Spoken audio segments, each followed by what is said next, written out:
စင်းစစ်ရုံအဆက်ဆက်တွင်တာဝန်ထမ်းဆောင်ခဲ့ကြသောပြည်ထောင်စုစင်းစစ်ချုပ်ဒုတိယစင်းစစ်ချုပ်တိုင်းဒေသကြီးပြည်နယ်စင်းစစ်ချုပ်များနှင့်တက်ကြီးဝါကြီးဆရာသမားများကိုဒုတိယစင်းစစ်ချုပ်နှင့်ဝန်ထမ်းများကသွားရောက်ဂါရဝပြုကြောသည့်မှတ်တမ်းဓာတ်ပုံများကိုပြသသွားမှာဖြစ်ပါတယ်ရှင်။ဆရာကြီးဆရာမကြီးများရဲ့ဓာတ်ပုံများကိုအလွမ်းပြေကြည့်ရှုနိုင်ရန်တင်ဆက်ပေးခြင်းဖြစ်ပါတယ်ရှင်။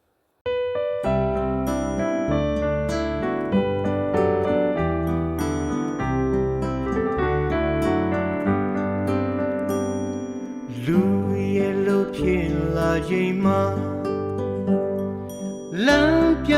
ခဲ့သူပါကျွန်တော်တို့ရှောင်းနေလမ်းလွယ်မမဖို့ရာထိန်တိန်ပေးတဲ့ဆရာကျေးဇူးကြီးပါဒီဆရာတနေ့မှမမေ့ပါဆရာတွင်တင်ပေးခဲ့သည်များလက်တွေ့ဘဝမှာအောင်မြင်နိုင်ခဲ့တာဆရာကျေးဇူးမမေ့ပါဖယားနဲ့တကိုင်းဝင်ပါဆရာ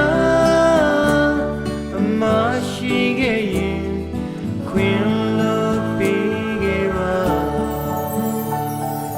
လမ်းပြခဲ့သူဟာဆရာ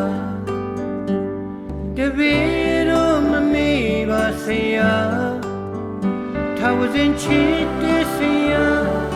ချမ်းရမှာအသက်ရရှိစေပါ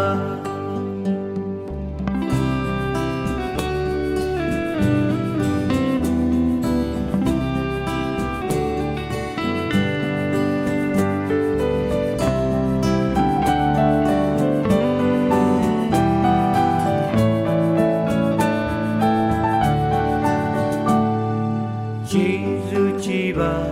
ဒီဆရာတနေ့မှမမေ့ပါဆရာတွင်တင်ပေးခဲ့သည်များလက်တွေ့ဘဝ